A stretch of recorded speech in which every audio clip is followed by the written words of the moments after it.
Salut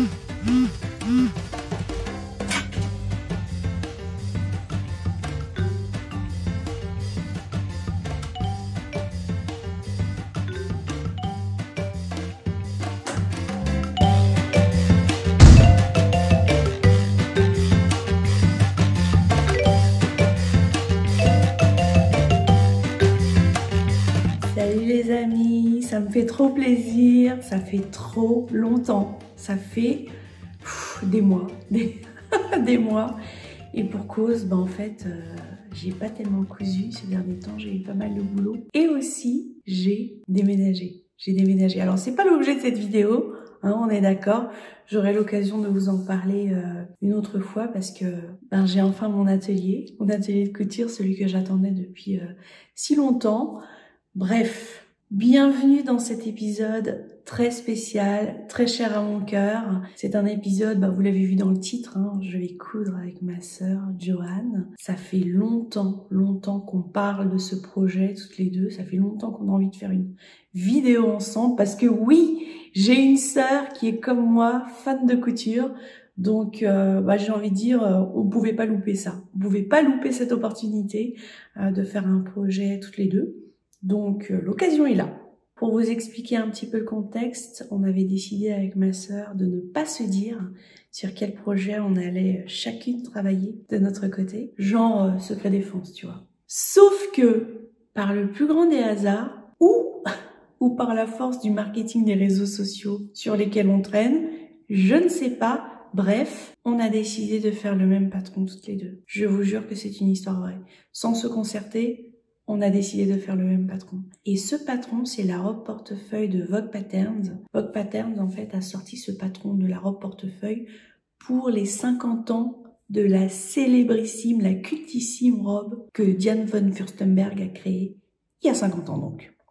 Vous m'avez suivi. Comment t'es venue l'idée de faire ce patron? En fait, je crois que j'avais vu une pub sur Instagram, Simplicity.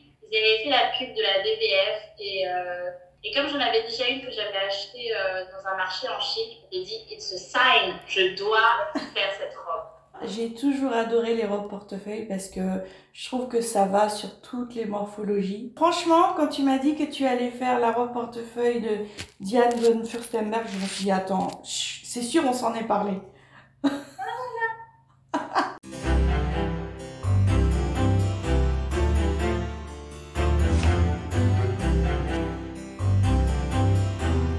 J'ai l'impression qu'il y a 2 feuillets. Ok. Étant donné que je voudrais pouvoir réutiliser dans le futur l'entièreté des tailles que j'ai achetées, je ne vais pas découper ma taille.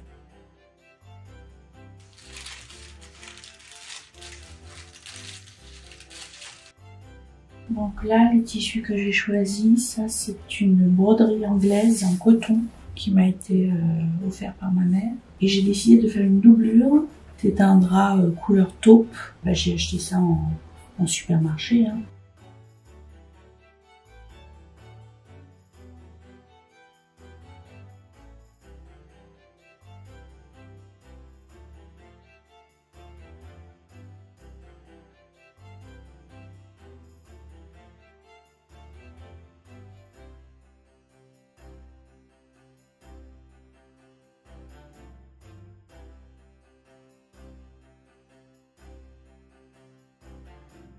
Ça c'est le jupon dos, ça c'est le jupon devant, les manches, devant et l'arrière.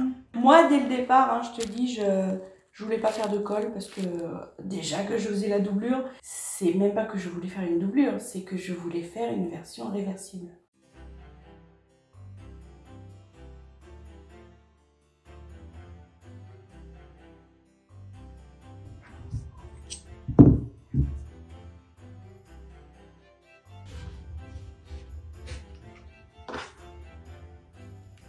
Là, je me suis installée dans ma chambre parce que mon salon est occupé et mon salon est habituellement mon atelier.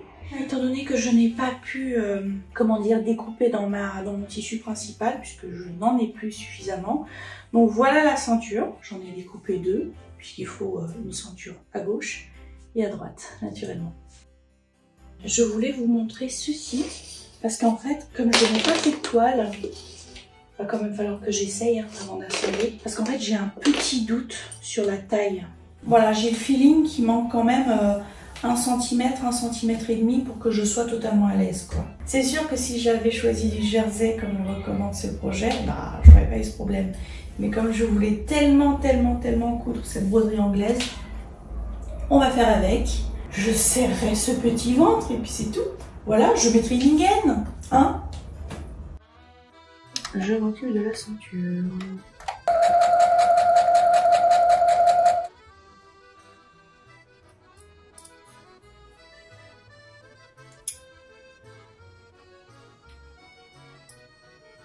Je vais maintenant couper l'excès de marge de couture. J'aime bien le faire avec ce genre de ciseaux.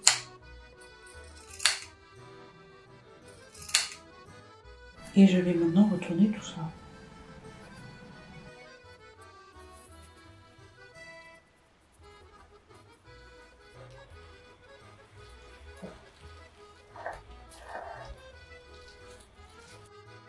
Donc voilà où j'en suis. Là pour l'instant je ne vous montre pas les manches parce que je crois qu'elles sont un peu trop petites. Mais en gros ce que je vais faire maintenant c'est assembler chacune des deux robes de leur côté. Le tissu principal haut et bas et doublure haut et bas. Donc la doublure avec le petit cadenas à la couture. Et là on a le trou pour faire passer la ceinture. Donc je mets la robe et sa doublure sur l'envers, endroit contre endroit en fait.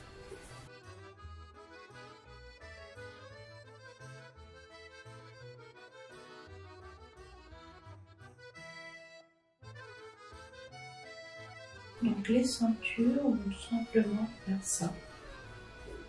C'est pour ça qu'on a fait cette petite encoche. Ok. Et en fait, la ceinture va en sandwich dans la robe. Comme ça. Donc là, je vais aller assembler la robe endroit contre endroit, comme prévu. Partout où il y a les pinces, vous voyez. Et les ceintures, elles sont là. Elles sont à l'intérieur. Comme ça. Voilà. Je vais également gérer les emmanchures. Pour ça, j'ai fait 2 biais dans le tissu principal.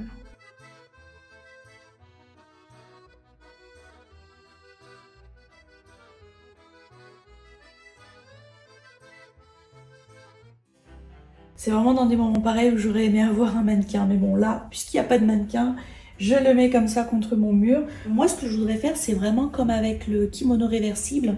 C'est-à-dire qu'il y a un des côtés, et là, en l'occurrence, ici, ce serait le tissu blanc, le tissu principal, qui viendrait comme ça de l'autre côté en surimpression.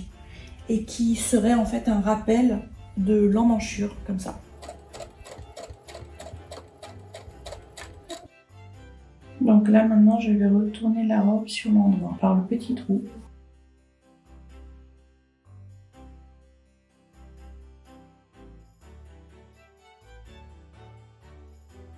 À la fin de la robe, on peut déjà distinguer le centimètre de surimpression.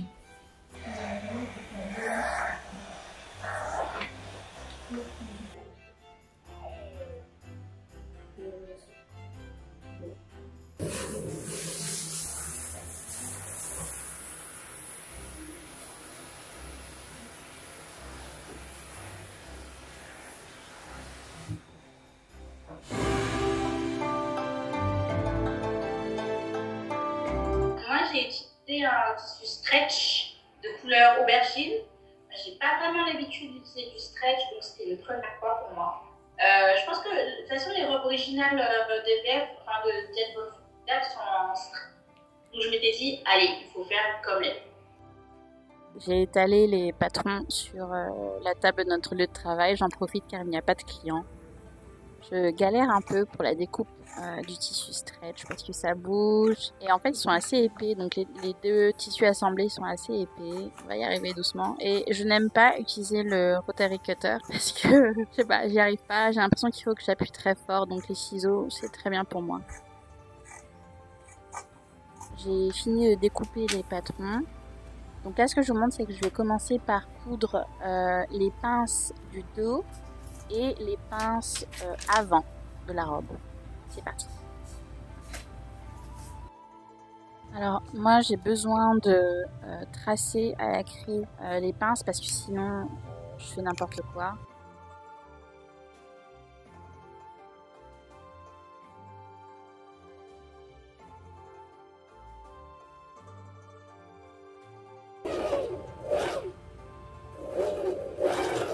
J'ai eu un peu peur que ma machine avale le tissu tellement il est stretch et mou. Le tissu roulait un peu sur lui-même de temps en temps, mais en soi, ça a été plutôt simple. J'en ai profité aussi pour faire les pinces de devant. Et vous voyez juste en bas du dos, il y a des petites pinces que je n'avais pas remarquées. J'ai dû coudre aussi, mais ça a été assez rapide, hein.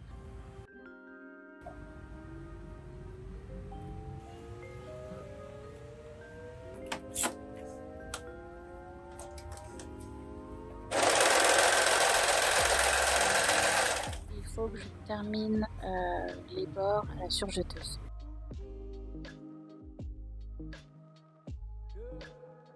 Là, je suis en train de coudre le dos de la jupe et le dos du haut ensemble.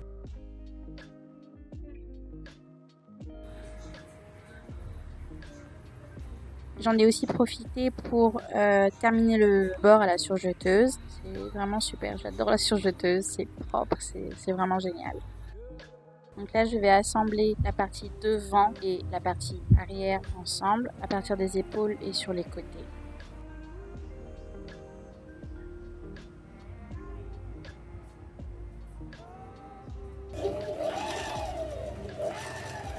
J'ai commencé à coudre les bords. Je vais laisser quelques centimètres ouverts pour que la ceinture de la robe puisse passer. Et ensuite, je continue de coudre jusqu'en bas de la robe.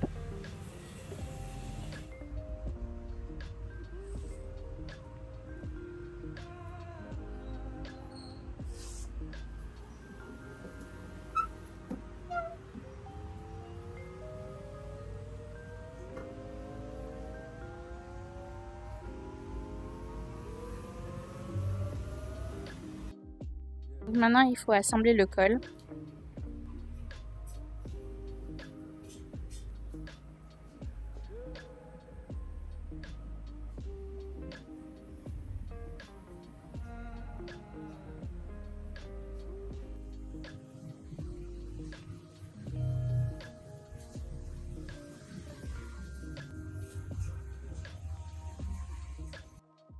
J'en profite pour coudre mon étiquette. Une fois que l'étiquette est cousue, ce que j'aime bien faire, parce que j'ai l'impression que c'est sécure et un peu plus propre, j'aime bien rabattre les fils sur le mauvais endroit du tissu. Ça au moins c'est propre et puis voilà, dans ma tête c'est un peu plus sécure. Il faut bien faire attention de bien sandwicher le col entre ces deux morceaux de tissu. Et en fait, ce que je vais faire, c'est que je vais partir du milieu du col et coudre tout le côté droit. Et ensuite, je repars du milieu du col et coudre le côté gauche.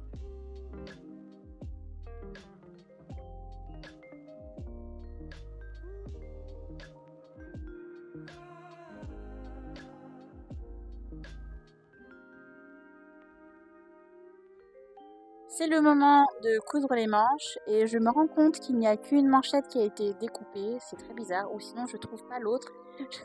Mais bon voilà, c'est ça que je suis en train de vous montrer. Donc là ça y est, ce que j'ai fait c'est que j'ai cousu les deux manchettes. J'utilise une pince pour pouvoir les retourner, comme ça me facilite le travail.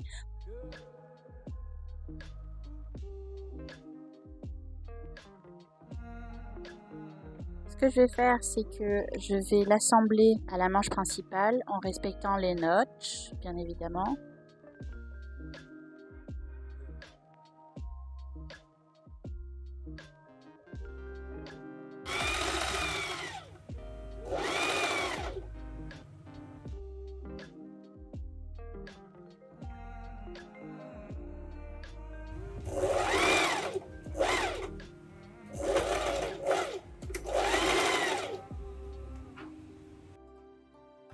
J'étais sur le point d'assembler ma manche à la robe, mais je me suis rendu compte que la manche était beaucoup plus large que le trou d'emmanchure. Donc en fait, je me suis rendu compte qu'il fallait que je fasse des fronces.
Je vais terminer cette robe avec l'ourlet du bas et je vais utiliser le point invisible.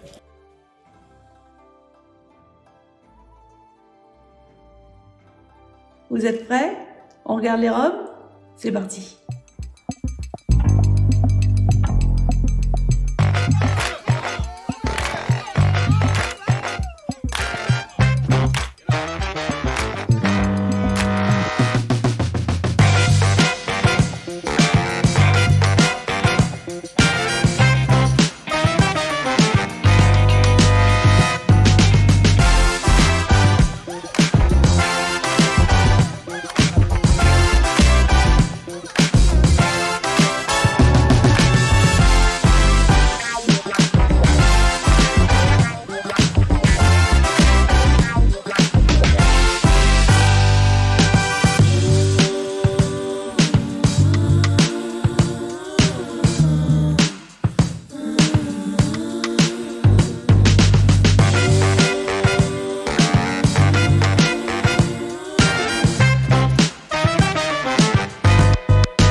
Le lendemain, en fait, je me rends compte que mes notches ne battaient pas. Je sais pas pourquoi, mais au lieu de prendre la taille à la coupe, j'ai choisi la taille de la robe finale. Je ne sais pas.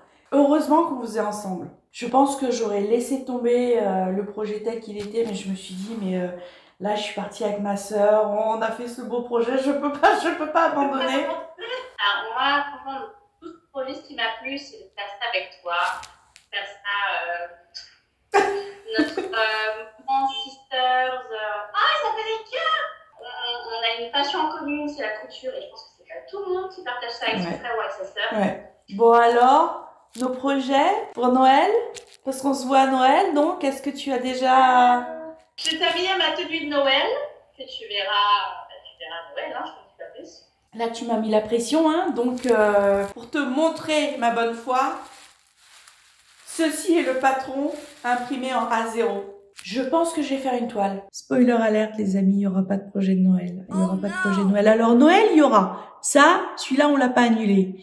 Mais bon, bah le projet, il est un peu tombé à l'eau. Ça a été un petit peu une grosse foirade entre ma sœur et moi. Mais, il n'empêche qu'on a décidé qu'on se reverrait pour une autre vidéo. On ne sait pas quand, on ne sait pas sur quel projet, mais on refait un projet ensemble parce que ça nous a vraiment beaucoup plu. Johan et moi, on habite à 10 000 km de distance l'une l'autre. Mais laissez-moi vous dire que ça n'a pas gâché notre plaisir. Ça ne nous a pas empêché de faire quelque chose, de mener à bien ce projet qu'on avait en tête depuis si longtemps. N'hésitez pas à nous dire ce que vous pensez de nos robes, ça nous fera très plaisir. Mais déjà, est-ce qu'on n'est pas les reines du style ou quoi, hein? Entre l'une qui n'accorde pas sa ceinture à ses chaussures et l'autre qui fait son catwalk avec des Birkenstock. Bah, suivez-nous hein, si vous avez besoin de conseils de style alternatif. Et d'ici là, plein de bisous.